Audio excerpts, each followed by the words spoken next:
Hi, I'm Carl Weber. Welcome to Video Aided Instructions English Grammar Series.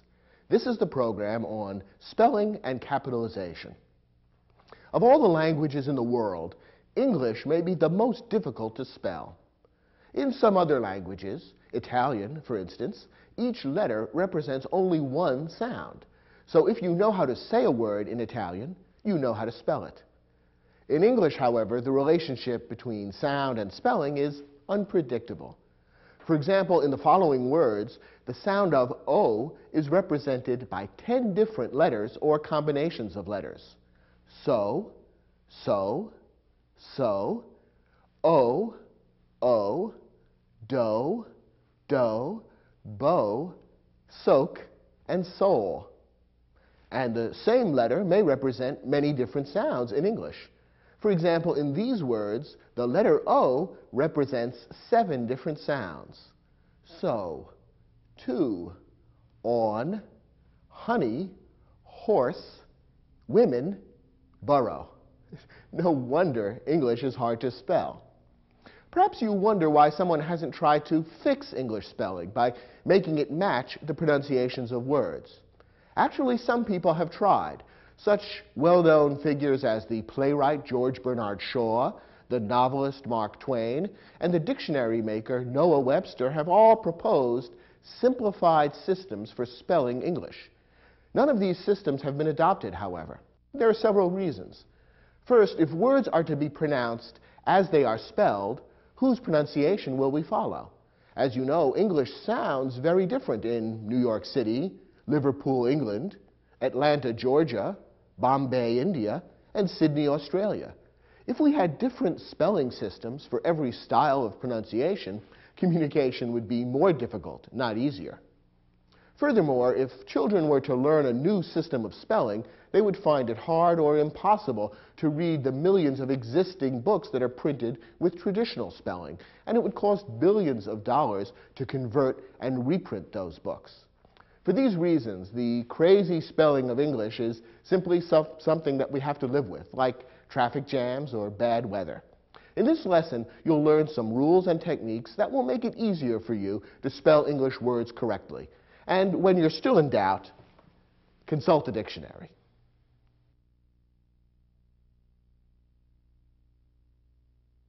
There are quite a few words in English that are hard to spell. Luckily, it's not necessary to learn each of these words individually. Some of the hard words fall into groups that can be learned together. In this lesson, we'll look at a few rules that can help you remember how to spell some of these groups of hard words. Our first rule deals with the letter combination IE or EI. Many words in English contain these combinations, but it's not always easy to remember whether to use IE or EI in a particular word. Our first rule takes the form of a little poem that can help you remember. Here's how it goes. I before E, except after C, or when sounded like A, as in neighbor and way. Let's take a closer look at this rule. It tells you that IE is usually correct, I before E. However, when the letter combination comes after the letter C, then EI is used instead. So, for example, a word like receive is spelled R-E-C-E-I-V-E. Because the letter combination comes after the letter C, EI is correct. Furthermore, we use EI when the sound of the vowel combination is A. For example, in the word neighbor or the word way. In both of those words, the letter combination sounds like A, and therefore it's spelled EI rather than IE. Now, there are a few other English words that are exceptions to this rule, words that use EI even though they don't follow the letter C, nor does it sound like A. You can remember most of the most common words that are exceptions to this rule if you memorize this rather strange sentence. Here it is. Neither leisurely, foreign chic seized their weird height. Does this sentence make a lot of sense? Not really, but it is easy to remember, and it's a good way to make a note of these exceptional words in English which are spelled EI even though they don't fit into our rhyming rule. Our next rule has to do with the sound able or ible, which comes at the end of many words. It means able to be done. Now, it sometimes can be difficult to remember whether to spell this suffix able or ible. Here are a couple of rules that will help you distinguish able words from ible words.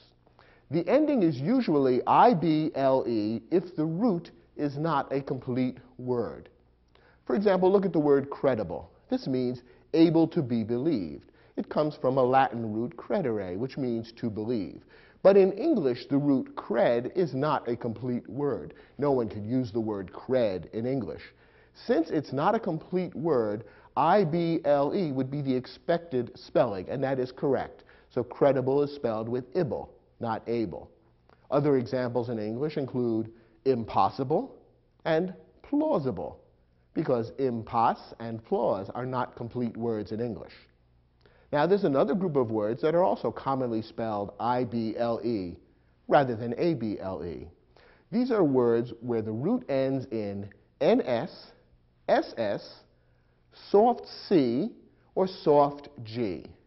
Examples include defensible, admissible, enforceable, and legible. Because the root in these cases ends with that soft sound, ible is also correct. Otherwise, words with this suffix usually are spelled with able. So in this rule, we've defined two groups of words that usually end in ible. Otherwise, able is correct. Our next rule deals with another common ending, efy or iffy. There are 4 words in English that end in efy. Memorize these 4 and you'll know how to spell them correctly. They are liquefy, which means to make liquid, putrefy, which means to rot, rarefy, which means to make more rare or more pure, and stupefy, which means to make something or someone stupid or dull. Those 4 words are spelled efy. Other words with the same suffix are spelled with ify. For example, magnify, beautify, and identify. So when you have a word that ends with this sound, you would usually spell it ify. Only the 4 exceptions with efy need to be memorized. And our last rule also deals with commonly confused endings. These are all endings that sound like seed. Once again, we have a group of exceptional words that you can memorize, and otherwise all the other words that have that seed ending will fall into a single category. Here's the rule. 3 words end in C-E-E-D. Those 3 words are exceed, proceed, and succeed. 1 word ends in S-E-D-E, supersede. All other words that end with the seed sound are spelled with C-E-D-E. For example, concede, recede, and precede. Again, if you memorize the words that are exceptions to the general principle, you shouldn't have too much difficulty with these seed words. Okay, the rules you've learned in this lesson will help you spell many dozens of English words. Do you think you've mastered them? Turn to your study guide, in which we've provided an exercise which will test your knowledge of these rules.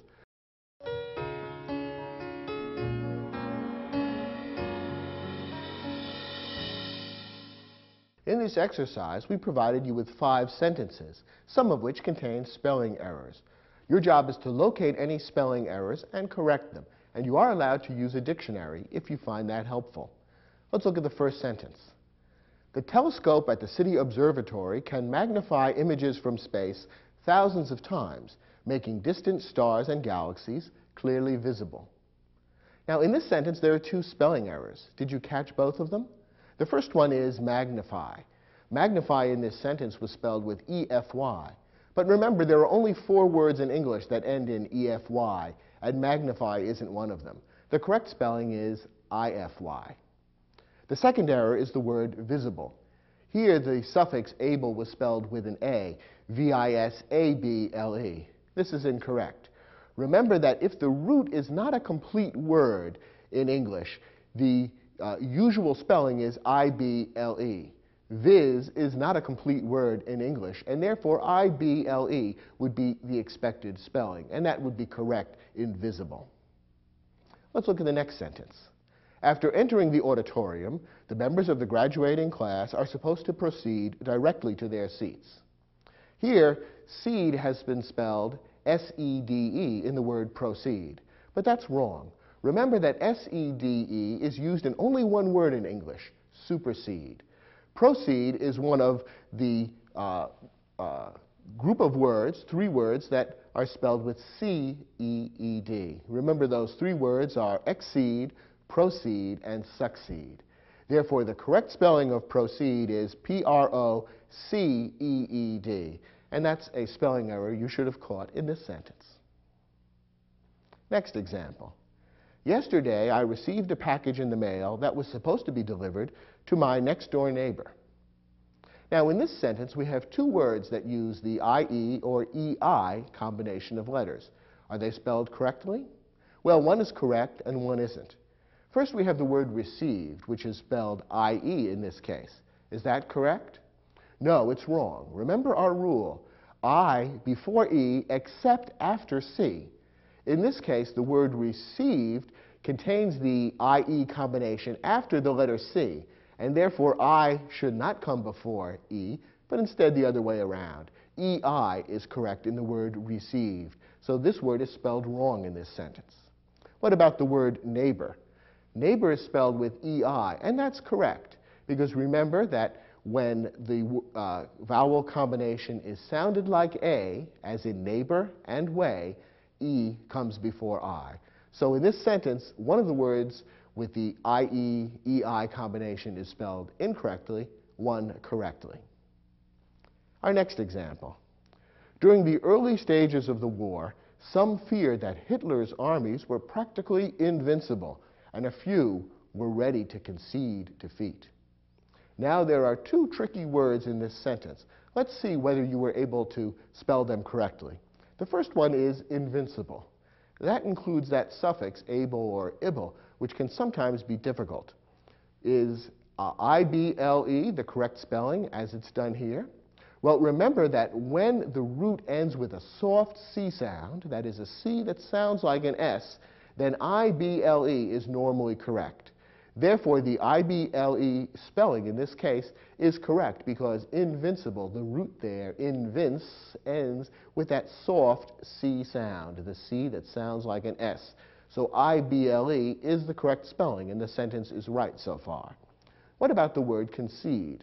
We've seen that that seed ending can be tricky. Well, C-E-D-E is the most common spelling for the seed ending. We saw that there are just 4 words that don't fit that rule, and concede is not one of them. So concede is correctly spelled in this sentence with the C-E-D-E ending. All the words in this sentence are correct. There's no error here. Last example. As darkness fell over the mountains, the weird cry of a distant coyote was faintly audible. Once again, there are 2 possibly tricky words in this sentence. Are they spelled correctly or incorrectly? Let's take a look. First, we have the word weird, which contains the IE or EI combination. Remember that weird is one of the words that shows up in our little sentence, the sentence which is designed to remind you of words that are spelled EI, even though they don't fit into the rule. The sentence is, neither leisurely foreign chic seized their weird height. The word weird is in that sentence, and that's there to remind you that it's spelled EI, not IE. So in this sentence, it's incorrect and would need to be fixed. What about the word audible? Again, that A-B-L-E or I-B-L-E ending can be tricky. Remember our rule that when the root is not a complete word in English, very often I-B-L-E is the correct spelling. Is aud a complete word in English? Not at all. Therefore, we would expect audible to be spelled with I-B-L-E, and that is, in fact, the correct spelling. So audible is correctly spelled in this sentence. Weird is not.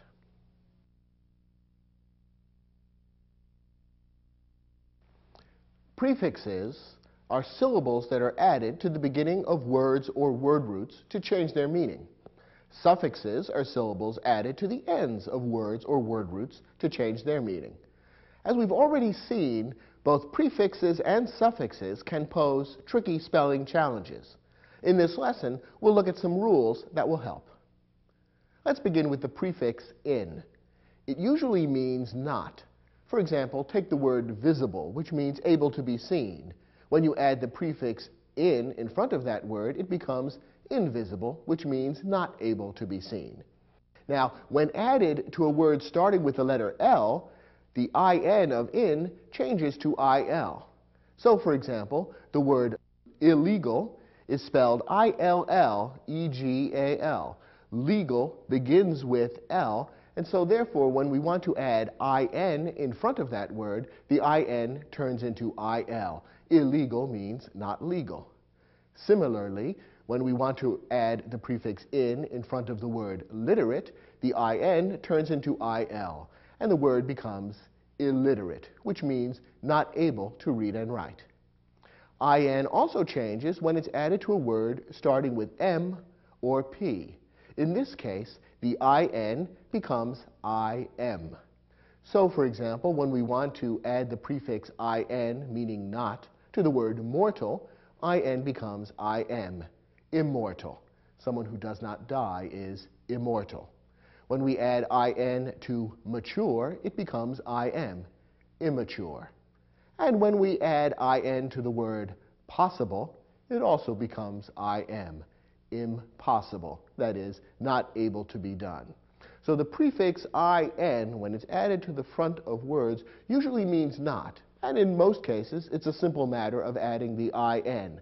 But when the word or word root begins with L, M, or P, the in changes, and you need to know that in order to spell the words correctly. Here's a rule that deals with a suffix. When you add a suffix that begins with a vowel to a word that ends in silent E, you drop the E. Many words in English end with an E that is not pronounced, a silent E. When you add a suffix that begins with a vowel to such a word, the silent E simply disappears. Now, suffixes that begin with vowels include a, b, le, ing, er, and various others. So this is a rule that comes up quite often. Look at this example. Let's take the verb to move. It ends with a silent E. Although the E is there, we don't pronounce it. We don't say move in English, simply move. It's as if the E wasn't present. So we consider it a silent E. Now, what if we want to add the suffix ing to the word move and turn it into moving? According to our rule, because the suffix begins with the vowel I, we drop the silent E, and moving is spelled M-O-V-I-N-G. Or to take another example, suppose we want to add the suffix able to the word move to create the word movable, meaning able to be moved. Once again, we drop the silent E, and the word movable is correctly spelled M-O-V-A-B-L-E. Now, there are a couple of exceptions to this rule. The most common exception is as follows. When you add a suffix that begins with the letter A to a root that ends in CE or GE, you don't drop the silent E.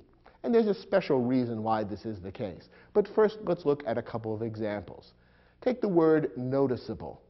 Noticeable is created by adding the suffix able to the root or word notice. It means able to be noticed.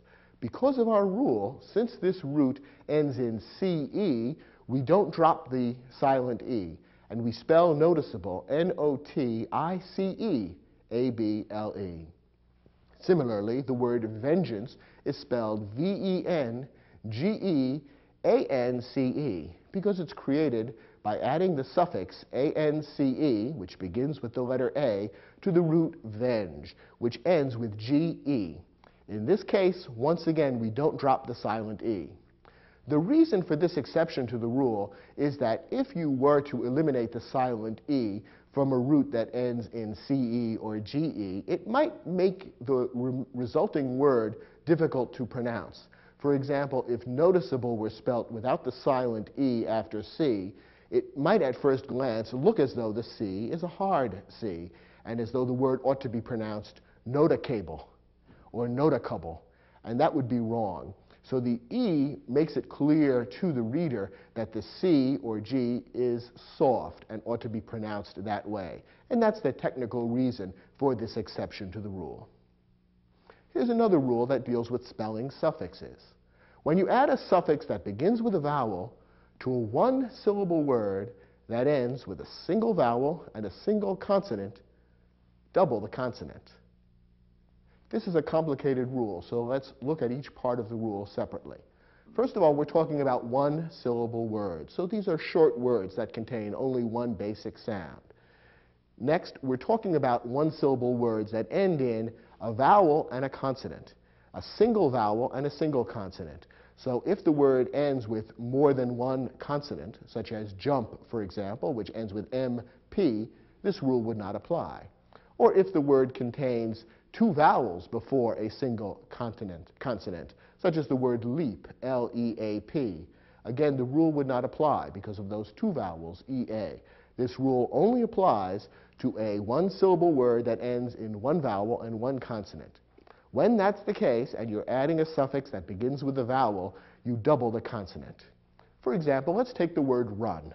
Run is a one-syllable word which ends with one vowel and one consonant. The last two letters in the word are U and N. Therefore, the rule applies. So if we're going to add a suffix that begins with a vowel to run, we would double the N. So for example, suppose we want to add the suffix er, meaning one who. A runner is one who runs. We need to double the N, and runner is spelled R-U-N-N-E-R. In the same way, if we want to add the suffix ing and turn run into running, we double the N, and the word would be spelled R-U-N-N-I-N-G. Here's one more suffix rule. When you add a suffix to a word that ends in Y, the Y usually becomes I. Here are some examples. Take the word beauty, which ends in Y. Suppose you want to add the suffix full to mean full of beauty, beautiful. The Y in beauty becomes an I, and beautiful is spelled as you see it. Let's take the word crazy. That also ends in Y. Suppose you want to add the suffix ness and turn it into the word craziness to describe the state of things being crazy. Craziness would be spelled with an I. The Y at the end of crazy turns into an I. One more example. The word identify ends in a Y. If you want to add the suffix cation to it and turn it into identification, which means something that names or identifies a person, the Y once again turns into an I, and identification is spelled as you see. Do you think you've mastered these rules about prefixes and suffixes? You can listen to the lesson again if necessary. If you think you understand these rules, try your hand at the exercise, which allows you to test your understanding of the rules. When you finish the questions, come back and we'll take a look at them together.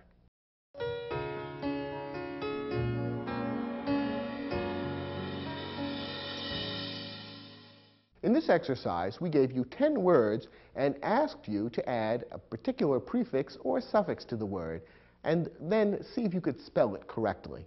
Let's look at these 10 examples together. First, trace plus ing. Well, remember that when you add a suffix that begins with a vowel to a word that ends with silent E, the E usually disappears. So tracing would be spelled T-R-A-C-I-N-G. The silent E disappears. Second example, in plus mobile. Mobile means able to move. In means not. So when we add those two elements together, it creates a word that means not able to move. Now, in added to a word that begins with M normally changes into IM. And sure enough, the correct way to spell the word would be immobile. I-M-M-O-B-I-L-E. It's a word that means unable to move. Next example, loneliness. Here we have a word lonely that ends in a Y, and we've asked you to add the suffix N-E-S-S to it to describe the state of being lonely. Well, remember, when you add a suffix to a word that ends in Y, the Y normally turns into an I. So the correct way to spell loneliness is L-O-N-E-L-I-N-E-S-S. Next, we've given you the verb hit and asked you to add the suffix able to it. Something that is hittable would be something that can be hit. For example, in baseball, a pitch that comes right down the middle of the plate is usually easy for the batter to hit, and it would be described as a hittable pitch. Well, remember that when you're adding a suffix that begins with a vowel, such as A-B-L-E, to a one-syllable word that ends in one vowel and one consonant, the consonant is usually doubled. That's what we have to do here. The word hit is a one-syllable word that ends in the vowel I and the consonant T. So when we're adding the suffix able to it, we need to double the T, and the resulting word would be spelled H-I-T-T-A-B-L-E. Next, logical plus the prefix in. Something that's logical is reasonable. It makes sense. In means not, so something that's not illogical would be described by the new word that we create. Now remember, when we add in to a word that begins with L, the in normally turns into il. So the correct spelling of the resulting word would be illogical. I-L-L-O-G-I-C-A-L. Next, we have the word limp, and we've asked you to add the suffix ing to it. Now remember our rule. When you're adding a suffix that begins with a vowel to a one-syllable word that ends with a single vowel and a single consonant, you would normally double the consonant. Does that rule apply here? Well, limp is a one-syllable word, but it doesn't end with a single vowel and a single consonant. It ends with the vowel I followed by two consonants, MP. Therefore, no doubling is necessary, and when we add ing, there's really no change in the spelling of the word. The final spelling of the correct word limping is L-I-M-P-I-N-G. Next example, adore plus A-T-I-O-N. Here we're adding a suffix to a word that ends with a silent E, and the suffix begins with a vowel, ation. Therefore, the silent E needs to be dropped, and the resulting word, adoration, should be spelled A-D-O-R-A-T-I-O-N. Our next word is fly plus ER. Now remember that when a suffix is added to a word that ends in Y, the Y normally turns into an I. So the word flyer, which means one who flies, would be spelled F-L-I-E-R. The Y turns into an I when a suffix is added. Next, tangible with the prefix in or in added. Something that's tangible is something that can be touched or felt. Anything that's material and physical would normally be described as tangible. Something that is not tangible would be intangible. And there's no change in spelling to the prefix.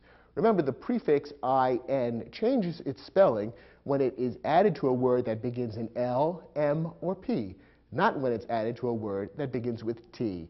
So the correct spelling of intangible is I-N-T-A-N-G-I-B-L-E. Finally, trace plus able. Something that is traceable is able to be traced. Now, trace ends with a silent E, so your immediate thought might be, well, let's eliminate the silent E, since we're adding a suffix that begins with a vowel. But remember our exception. When you add a suffix that begins with the letter A to a root that ends in CE or GE, you don't drop the silent E.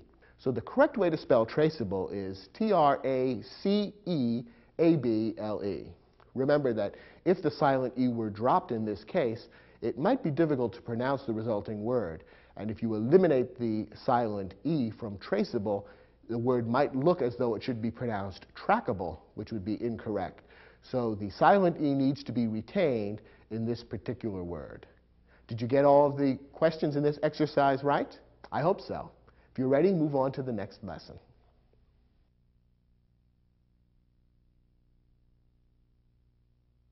People often make spelling errors when they write a word that sounds the same or almost the same as another word with a different meaning and a different spelling.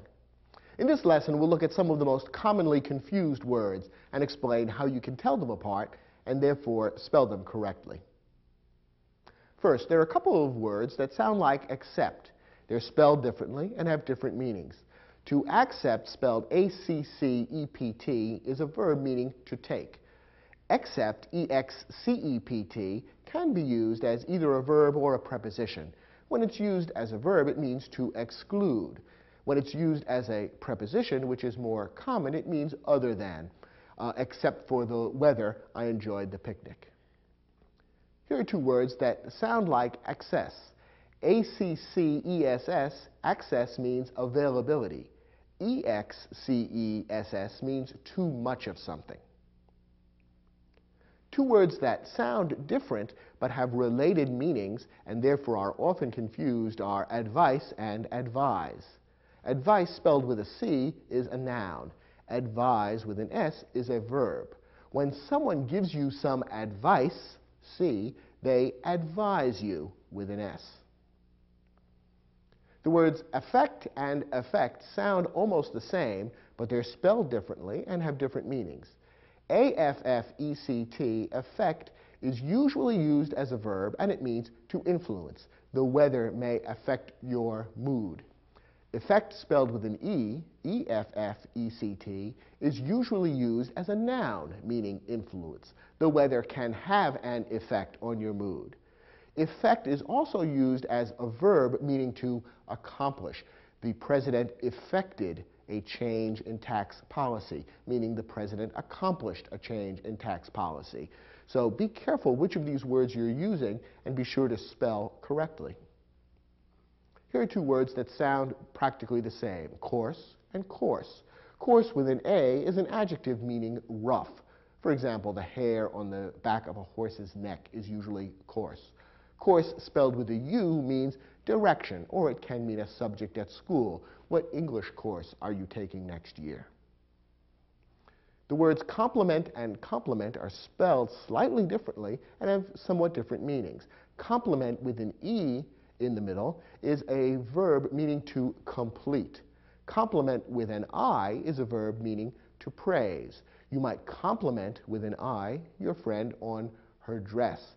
And if she chooses a bag and shoes that go with the dress perfectly and complete the outfit, you could say, oh, those shoes really complement your outfit, spelled with an E.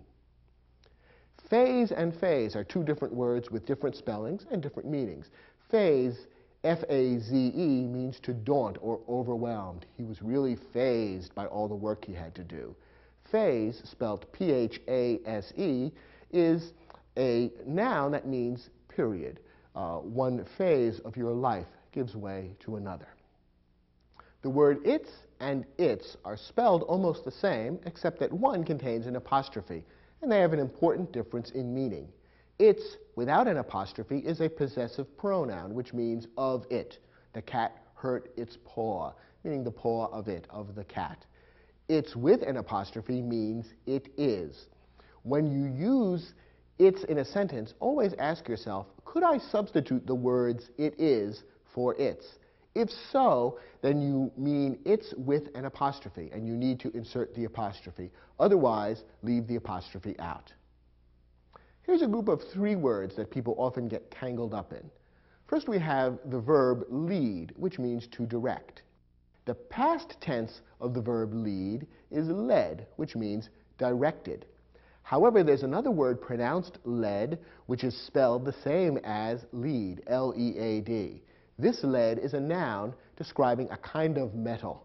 So always be careful as to which lead you're using. If you're using led as a verb, meaning directed, someone led a group on an expedition, for example, you spell it L-E-D. If you're referring to the metal, the grayish metal that is called lead, it is spelled L-E-A-D. These two words are pronounced somewhat differently, and they have different meanings, but people often confuse them. Loose, with two O's, is usually used as an adjective, meaning slack. These pants are loose on me. Lose, with only one O, is usually used as a verb, meaning to mislay or perhaps to be defeated in a contest. These two words are pronounced the same, past and past. Past, spelled P-A-S-S-E-D, is the past tense of the verb pass, and it means went by. Past, spelled P-A-S-T, is a noun referring to a previous time. It can also be used as an adjective referring to something from a previous time. But P-A-S-S-E-D, remember, is part of the verb. Peace, spelled P-E-A-C-E, means tranquility. It's the opposite of war. Peace, spelled P-I-E-C-E, means a part, a piece of pie, for example. Poor and poor are pronounced the same, but they have different meanings. Poor, spelled P-O-R-E, means to study. It's often used in the expression to pore over some papers. Pour, spelled P-O-U-R, means to spill. Pour a cup of coffee, for example. Precede, spelled P-R-E-C-E-D-E, means to go before.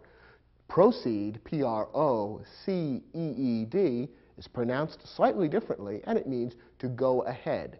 When one person precedes another in a parade, for example, that means that one person goes before the other. Both of them proceed down the street together, however. Principal and principal are two different words with somewhat different meanings. Principal, spelled with P-A-L at the end, is an adjective or a noun meaning chief. It's usually used as a noun to mean the leader of a school. Principle, spelled P-L-E, is a noun meaning a rule. There are certain important principles of science that every physics student needs to know.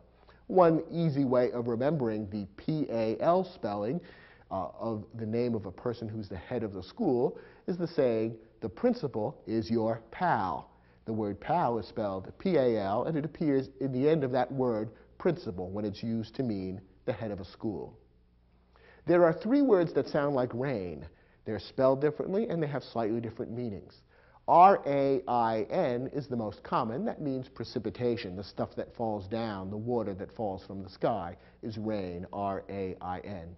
R-E-I-N, rain, that refers originally to the bridle of a horse. That is, the leather strap that you use to control a horse would be described as a rein or a set of reins.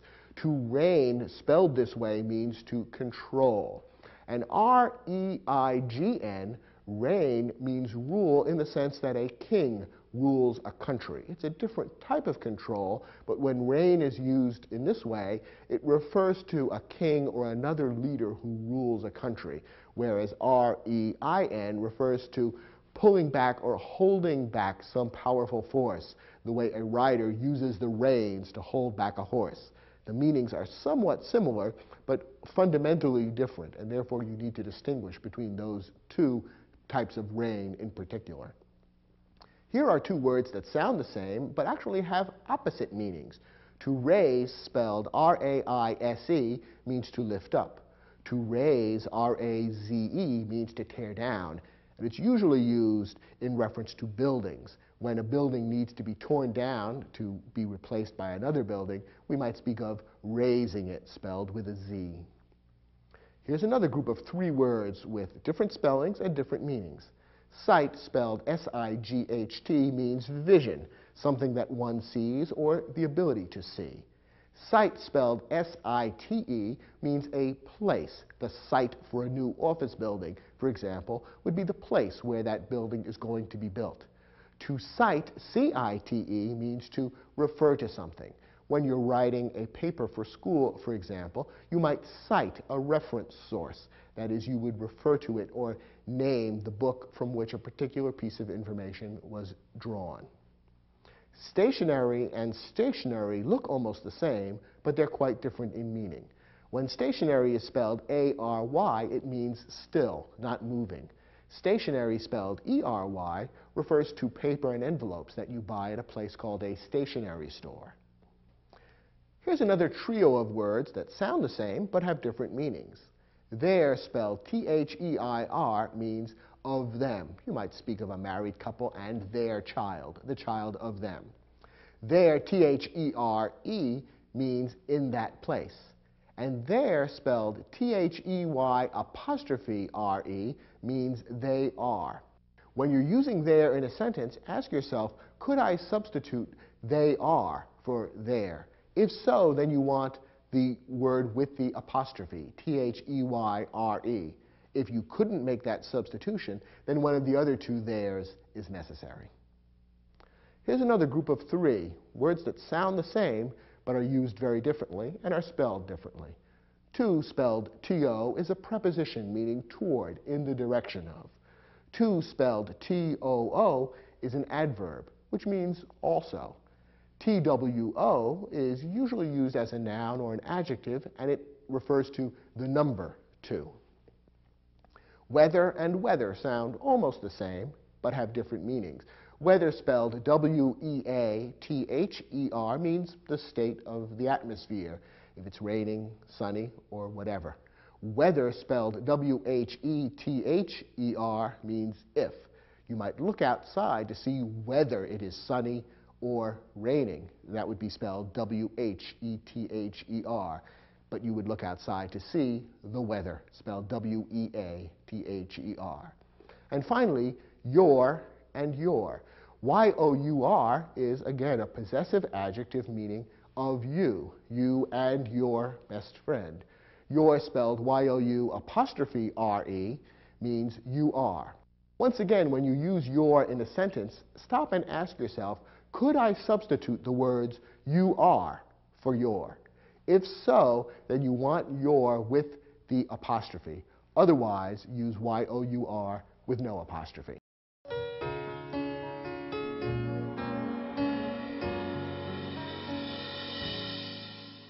Once again, we gave you several sentences and challenged you to find any misspelled words they contain.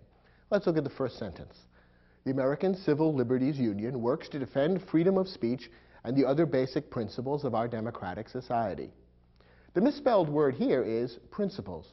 Remember that when principle refers to a rule, which is the use here, it should be spelled P-L-E at the end. So spelling it P-A-L-S is incorrect here. Remember that principal spelled with P-A-L usually refers to the head of a school. So if the American Civil Liberties Union went to court to defend the rights of a principal of a school, then it would be spelled P-A-L. But in this case, the sentence is talking about the basic rules of democracy, and therefore P-L-E would be the correct spelling for that kind of principle. Our next sentence, traces of lead have been found in early Italian pottery, causing some scientists to suspect an epidemic of lead poisoning among the ancient Romans. Here we have the word lead appearing twice, and as we saw, the word lead can often be confusing. Is it spelled correctly here? L-E-A-D is correct. In this sentence, lead refers to the grayish metal, which is somewhat poisonous and therefore shouldn't be used in a cooking or food utensil, but was used in such a way in ancient Rome. So lead has been spelled correctly here. Remember that when lead is being used as the past tense of the verb to lead, it's spelled L-E-D. But that's not the case here. So this sentence doesn't contain any spelling error. Next example. This empty lot will be the site of the new physics laboratory scheduled to be built in the next 2 years. Now remember from the lesson we saw that there are three ways to spell the word that is pronounced site. The way it's spelled in this sentence, S-I-G-H-T, isn't correct for this usage. Sight spelled that way means the power to see, vision, or something that you see. When we're talking about a location or a place, we want to spell sight S-I-T-E, and that would be the correct spelling here. Next, the reign of King Arthur is described in English legends as a time of unparalleled peace and prosperity. Well, we gave you two errors in this sentence, not just one. I hope you caught them both. The first error is with the spelling of reign, R-E-I-N. Remember that there are three different forms of the word reign. The way it's spelled here, R-E-I-N, would refer to the piece of leather that's used to hold back a horse, or it could be used as a verb meaning to restrain, control, or hold back. In this case, however, the author of the sentence is trying to use the word reign, spelled R-E-I-G-N, meaning the rule of a king. Since he's referring to the time when King Arthur ruled or reigned over England, it should be spelled with the G. The other misspelling is the word peace. Remember that piece spelled P-I-E-C-E means a bit or part of something. In this case, however, the author is talking about a time of peace, meaning of tranquility, the absence of war. So the correct spelling would be P-E-A-C-E. Final example. The third and fifth holes offer the most difficult challenge on this golf course. Here, course has been misspelled. C-O-A-R-S-E means rough, and it's an adjective. In this case, the word course is being used as a noun, and it's being used in this particular sentence to refer to a series of holes that go to make up a game of golf, the place on which a game of golf is played. That noun is spelled C-O-U-R-S-E, and that spelling would have to be corrected to make the sentence correct. Did you catch all these spelling errors? If not, take a look at the lesson and remind yourself of the principles behind the differentiation among all these different words that sound similar but are spelled differently. And when you're ready, move on to the next lesson.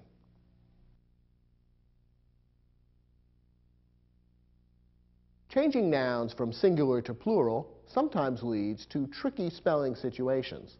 The following rules will help. Most nouns become plural simply by adding s. Thus, car becomes plural by adding s and turning it into cars. House becomes plural by adding s and turning it into houses. And nation becomes plural by adding s and turning it into nations. In some cases, add es if the plural noun is pronounced with an extra syllable. So, for example, we refer to one glass, two glasses. Notice that the word glass is only one syllable long, whereas glasses has two syllables in it. Therefore, we need to add es at the end of the word glass to turn it from singular to plural. In the same way, we refer to one dish, two dishes. Dish is a one-syllable word.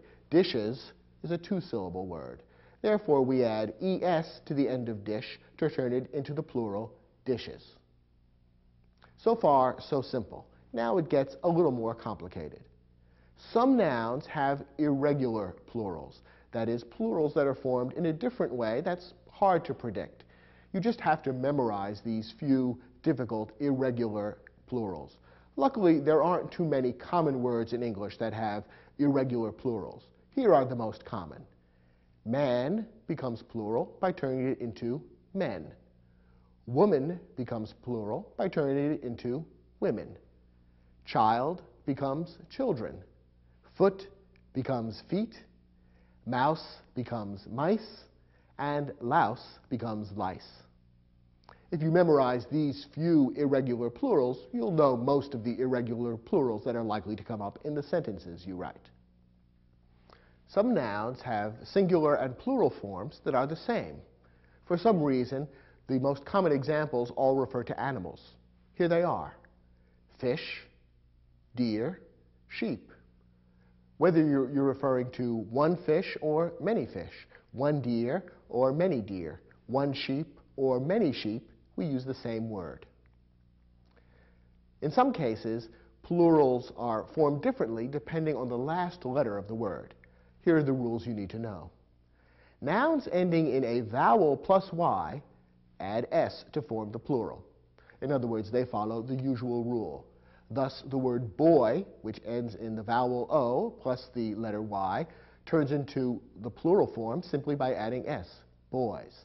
In the same way, key becomes keys, and monkey becomes monkeys. However, nouns ending in a consonant plus y form the plural differently. The y is usually changed to I, and then es is added. So, for example, consider the word berry. This ends with the consonant r and the vowel y. To make it plural, we change the y to I and add es. So berry becomes berries. In the same way, emergency becomes emergencies, and company becomes companies. The letter O can also be tricky at the end of a word. Some nouns ending in a consonant plus O form the plural by adding es. For example, potato becomes potatoes, and veto becomes vetoes. Unfortunately, there are some exceptions. There are some words that end in a consonant plus O, which form the plural simply by adding s with no e. The most common examples are pianos, solos, and sopranos. Notice that all three have to do with music. Maybe that will help you to remember them. Most nouns that end in a vowel plus o simply add s. For example, radio, which ends in the vowel I plus o, becomes plural simply by adding s, radios. In the same way, stereo becomes plural simply by adding s, stereos. Finally, some English words use a foreign plural form.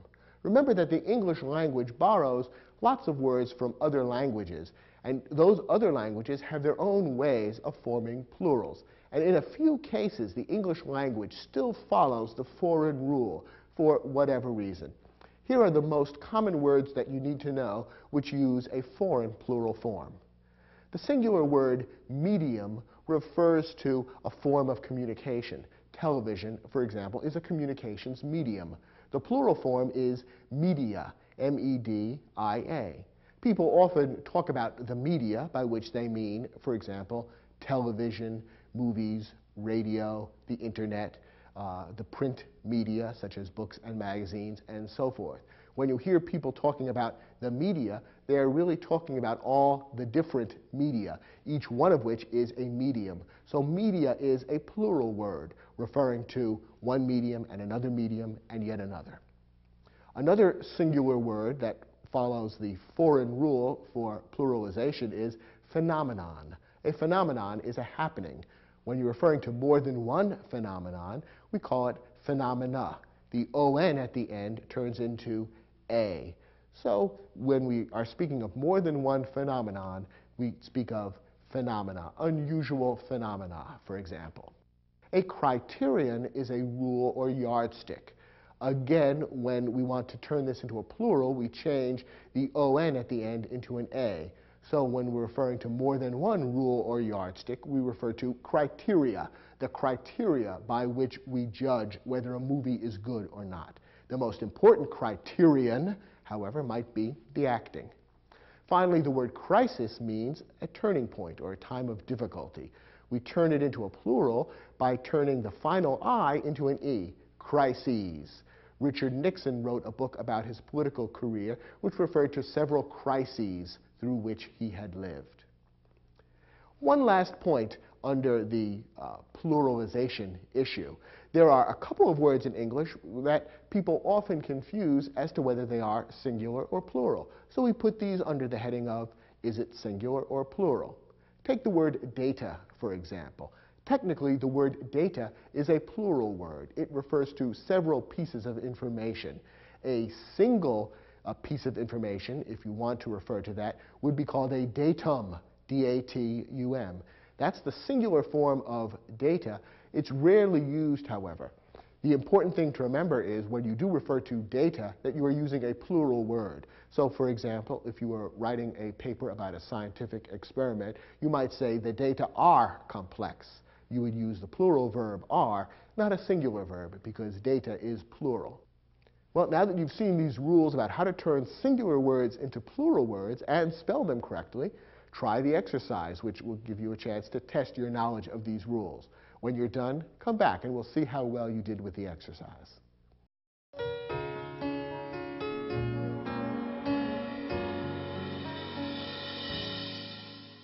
For this exercise, we gave you a number of singular nouns and simply asked you to create the plural form.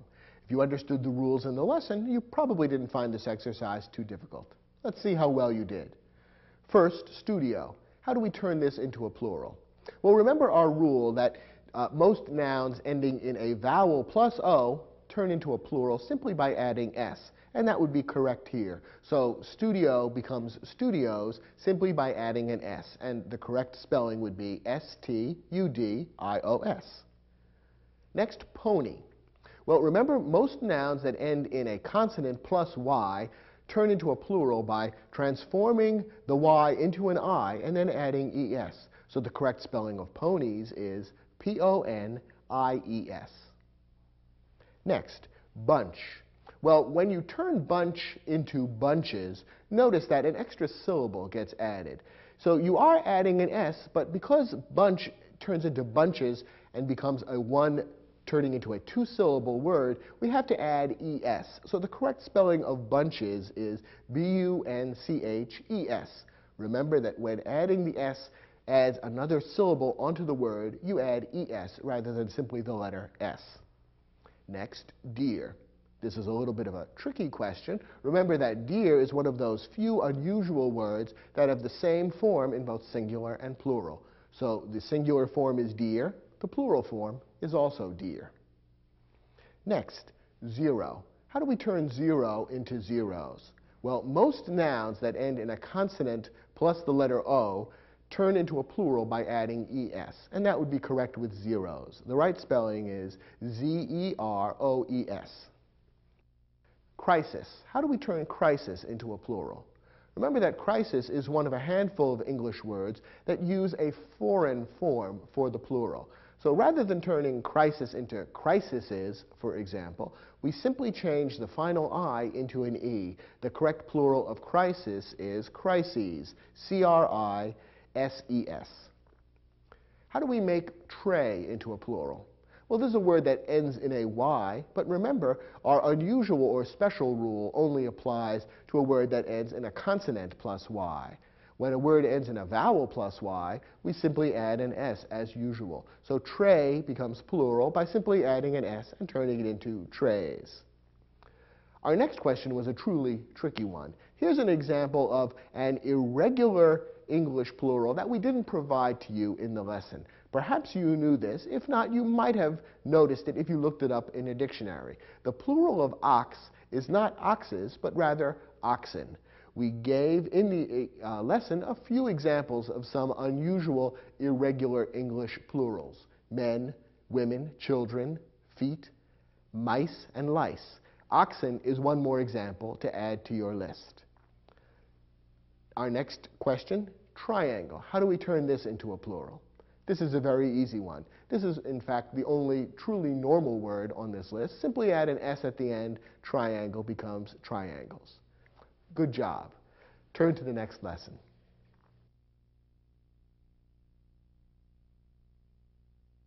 In this lesson, we're going to talk about one final aspect of spelling, namely capitalization. Capitalization refers to using a large letter at the beginning of a particular word. Now, the rules for capitalization can be very complicated, and they do vary from one type of publication or one situation to another. In fact, for example, newspapers and magazines often have their own style manuals, which are guides that their writers and editors follow, which cover rules such as capitalization, and they may have their own specific form of capitalization, which may differ from what other magazines and newspapers follow. Your teacher may ask you to use a particular style manual in writing papers for his or her class, and if so, you'll want to look at the rules on capitalization that are provided in that specific style manual. What we're going to do in this lesson is provide the basic rules for capitalization. We're not going to try to get into all the possible details that we could address, but we'll provide you with some basic rules which will cover 90% of the situations that are likely to arise in your writing and which you won't make any serious mistakes if you follow. Here they are. First, always capitalize the first word of a sentence. Next, capitalize the name of a specific person, place, or organization. For example, you would capitalize the first letter in each of these names: Brad Pitt, Minneapolis, Swarthmore College. If you're not referring to a specific person, place, or organization, you would use a lowercase letter. So, for example, if you were writing a sentence that simply referred to colleges in the United States, you would not capitalize the word college because a specific college is not being referred to. Capitalize the name of a day, month, or holiday.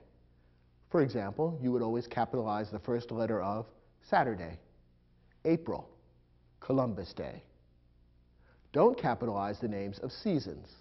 So, for example, use a lowercase letter for the beginning of the words spring and autumn. Capitalize the names of historical eras or events. For example, each of these terms would be capitalized: World War II, the Renaissance, the Cultural Revolution. This last phrase refers to an era from modern Chinese history. Notice that the word the usually is not capitalized, only the main word in these titles is capitalized. Always capitalize the name of a nationality or region. For example, you would capitalize the first letter in Korean, the Mideast, the Northwest Territory. Don't capitalize directions. This is different from describing a region. When you're using a directional name to describe a place on the globe, a particular area of the world, such as the Mideast, you would capitalize it. But when simply referring to a direction of the compass, you would not capitalize it. So, for example, in this sentence, we do not capitalize the word west. Go west, young man. Here, the word west is not referring to a region known as the West.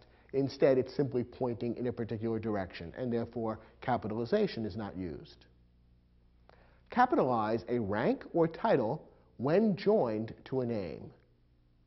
For example, we would capitalize the ranks or titles in the following phrases: President Bush, Secretary General Kofi Annan, Archbishop Moore.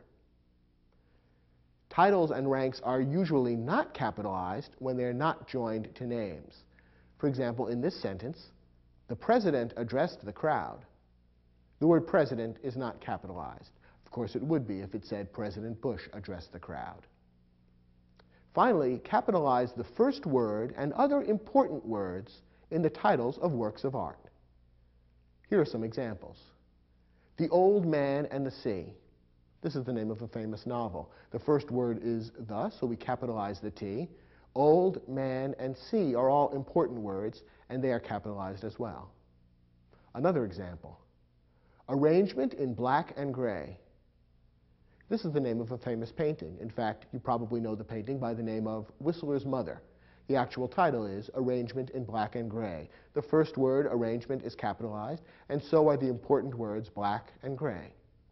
Here's the title of a piece of music: Symphony in D major. Symphony, D, and major are all capitalized. Notice that in all of these examples, we did not capitalize words like and or. We did not capitalize articles, which includes the, a, and an we did not capitalize prepositions. The rule is that prepositions that are shorter than 5 letters should not be capitalized when they appear in titles. A preposition that is 5 letters long or longer should be capitalized. A word that's that long looks a little strange in the title when it is not capitalized. So, for example, if you were writing the title of a work that included the preposition through, which is longer than 5 letters, you would capitalize the T at the beginning of through. Otherwise, most prepositions, which are shorter than 5 letters, are not capitalized. So words like to, in, for, by, from, and so on would not be capitalized unless, of course, they happen to be the first word of the title. So these are the most important basic rules for when you capitalize words. Otherwise, don't capitalize words that appear in your sentences. It's not necessary. After you've absorbed these rules, try your hand at the exercise that tests your understanding of capitalization. When you're done, come back and we'll see how well you did on the exercise.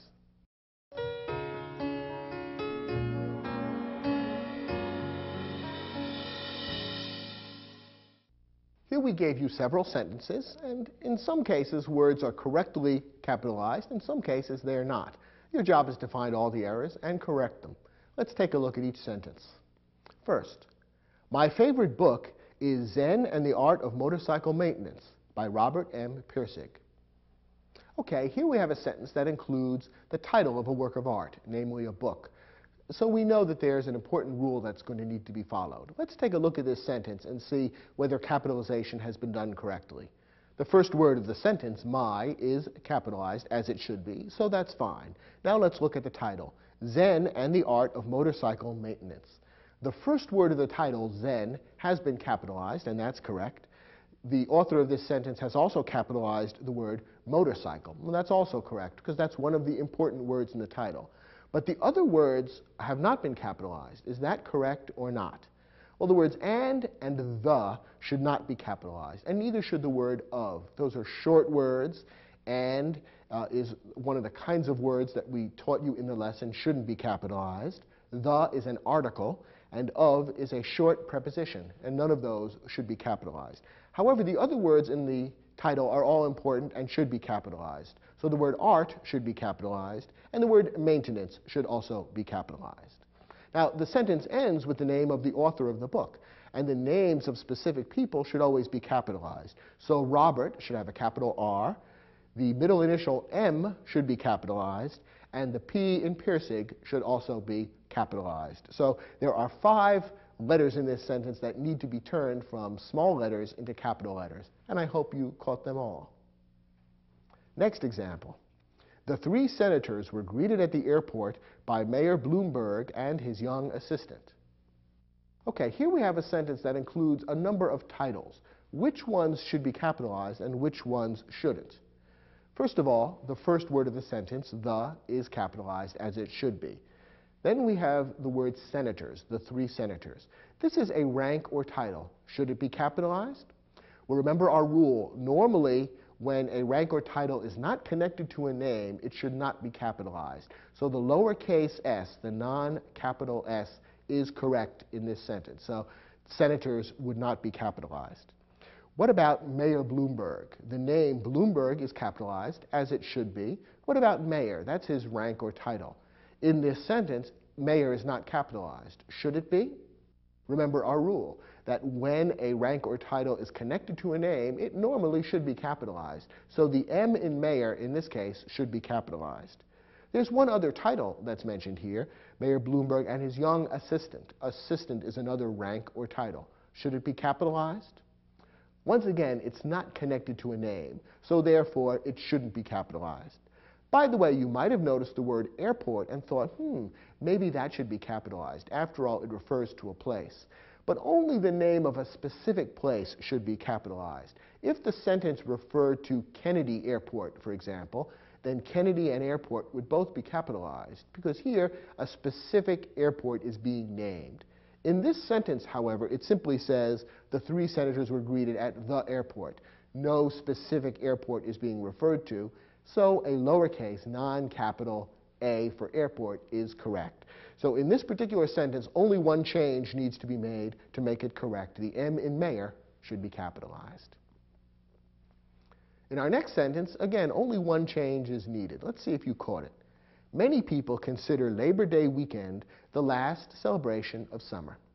Now, remember that the names of specific days, months, or holidays should be capitalized. So Labor Day should be capitalized, L and D, and the way the sentence is written, it was capitalized, so that's correct. Now, what about weekend? Should the W in weekend be capitalized? After all, that's referring to a particular day. Labor Day weekend would be the Saturday, Sunday, and Labor Day Monday itself.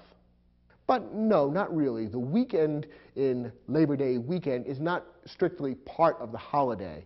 Only the names of days like Saturday, Sunday, Monday should be capitalized, as well as the name of the actual holiday, such as Labor Day. So if you were referring to Labor Day weekend, the evening of Labor Day, the day before Labor Day, you wouldn't capitalize any of those other words. Only Labor Day itself should be capitalized. However, there is another error in the sentence. The word summer here has been capitalized, and many students make the mistake of capitalizing the names of seasons. After all, they figure, if May, June, and July should be capitalized, why shouldn't summer, spring, and winter be capitalized? However, that's not correct. The names of seasons are specifically not capitalized, and therefore the lowercase s should be used. The initial word in the sentence, of course, is capitalized M. That's correct. So with that one change the S of summer from capital to lowercase, the sentence would be correct. Our next sentence also contains the title of a work of art. The Garden of Delights by Hieronymus Bosch is one of the most unusual paintings of the Middle Ages. Let's start with that title. It comes first in the sentence, and let's see whether it's been capitalized correctly. The Garden of Delights is the name of the work. It's a painting. And remember our rule, the first word in the title and all the important words should be capitalized. So the should be capitalized. What about garden? Is that an important word? Clearly it is. What about of? Well, no, that's not. That's a short preposition. Remember that prepositions of less than 5 letters should not be capitalized. So this capital O should be turned into a small o. What about delights? Is that an important word? Yes, it is. So the capital D is correct. The sentence goes on to say, by Hieronymus Bosch, and Hieronymus Bosch is the name of a specific person, and so the capital H and the capital B are correct. Is there anything else in the sentence that needs changing? Well, yes. The sentence ends by referring to one of the most unusual paintings of the Middle Ages. Remember what we learned. A historical era or event should be capitalized. The Middle Ages is certainly an historical era.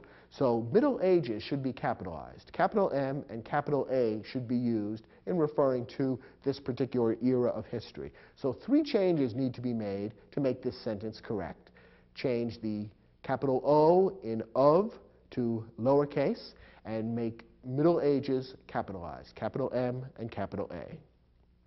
Now our last sentence. Before being named president of the university, Professor Meyer taught at several other colleges in New England. Well, we've got some places here, we've got a person being named, as well as some ranks and titles. Let's see whether capitalization has been done correctly here. Let's start with the first phrase. Before being named president of the university. Well, here we have a rank or title, president. Is it connected to a name? In this case, it isn't. It doesn't say President Meyer. It just says before being named president of the university. And normally a title or rank is not capitalized when it's not connected to a name. So we want to change president into a lowercase p rather than a capital P. What about president of the university? Remember we said that the name of a specific organization would be capitalized. Is a specific organization being referred to here? Well, no, it simply says the university. We don't know what university is being referred to. Suppose it said Columbia University. Then there would be a specific organization being referred to, and Columbia University, both of those words would be capitalized. But when we simply refer to the university, it's not a specific organization, so we have lowercase u instead. That's a second change that needs to be made. Okay, the sentence goes on to refer to Professor Meyer. Now, Meyer, of course, is capitalized. That's the name of a specific person. What about professor? It's lowercase here. Is that correct? It's a rank or title, and in this case, it is connected to the name of the person, Professor Meyer. Therefore, it should be capitalized. The P in professor should be a capital P. So that's another change that needs to be made. Finally, the sentence says that Professor Meyer taught at several other colleges in New England. Now, what about the word colleges there? It's the name of an organization. Should it be capitalized?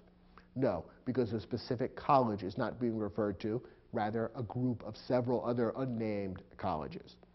Finally, the sentence refers to New England. That is a region of the country, and a region or nationality should always be capitalized. England has been capitalized, but the author of the sentence forgot to capitalize new, and it should also be capitalized because the name of the region being referred to here is not England, it's New England. That's what we call those 6 states in the northeastern part of the United States, Maine, New Hampshire, Vermont, Connecticut, Rhode Island, and Massachusetts, constitute New England. So those 6 states make up a specific region, and the whole title of the region, New England, should be capitalized. So in this sentence, we actually need to make 4 changes. President and university should be lowercase, professor and new should be capitalized. I hope you caught all those changes. If you did, you can consider yourself an expert in capitalization.